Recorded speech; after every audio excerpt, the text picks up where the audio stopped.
मेरी एक 3 साल की बेटी है।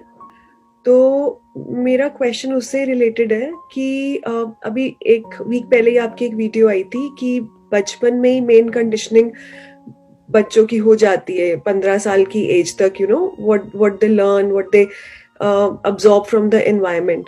तो ऐसा क्या करें कि उनकी ग्रोथ एक पॉजिटिव फॉर्म में हो और किसी चीज को लेके कंडीशनिंग ना हो, पक्की कंडीशनिंग ना हो। Just encourage her to ask as many questions as possible.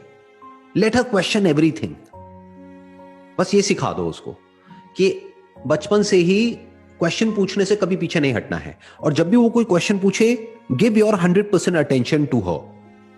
Show genuine interest in her question, चाहे वो आपको मीनिंगफुल लगे या मीनिंगलेस लगे, चाहे इंटेलिजेंट क्वेश्चन लगे या फूलिश लगे, क्योंकि ये तो हमारा अपना पर्सपेक्टिव है जो हम बोलते हैं इंटेलिजेंट है, फूलिश है, जबकि बच्चों के क्वेश्चन एक्चुअल में इंटेलिजेंट होते हैं क्योंकि वो कुछ भी पूछ लेते हैं.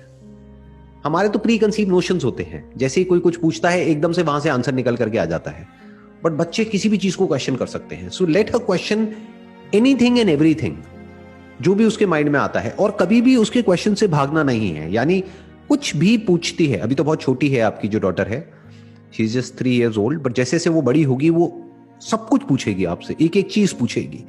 तो जब भी वो पूछे तो आराम से बैठ करके एक एक चीज का जवाब दो, चाहे वो क्वेश्चन कितना भी अनकंफर्टेबल क्यों ना हो. और साथ साथ ये भी बताना है कि जो भी हम आपको समझा रहे हैं that is coming from our own perspective, but you need to figure out कि what is the real answer. That is just a perspective. इसी क्वेश्चन को आप किसी और से पूछोगे तो हो सकता है आपको कोई और आंसर मिलेगा. मतलब जब भी वो क्वेश्चन पूछे तो अप्रिशिएट करो उसको. ये बिल्कुल उसका ऑपोजिट है जो यहाँ पे इंडिया में स्कूल्स में होता है कि जब क्वेश्चन पूछते हैं तो मार पड़ती है. टीचर कहती है कि आपको क्वेश्चन पूछने के लिए नहीं बिठाया हुआ इस क्लासरूम में, आंसर देने के लिए बिठाया हुआ है.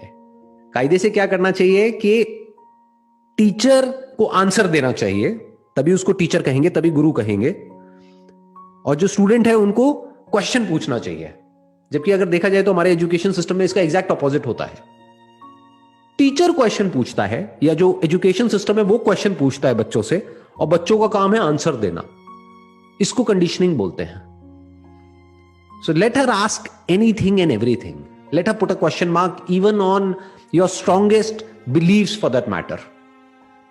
जो भी आप कर रहे हो, मान लो घर में एक पूजा कर रहे हो, कोई दिवाली के टाइम पे या ऐसे करके कुछ भी, तो वो पूछेगी ये क्यों कर रहे हो, वो क्यों कर रहे हो. अगर आंसर नहीं है तो आंसर ढूंढो और उसको बताओ, और नहीं है तो हम्बली एक्सेप्ट करो कि बेटा मेरे को नहीं पता है, बट मैं पूरी कोशिश करूंगी तुम्हारे इस क्वेश्चन का आंसर देने के लिए. इससे ही एक रिलेटेड दूसरा क्वेश्चन है.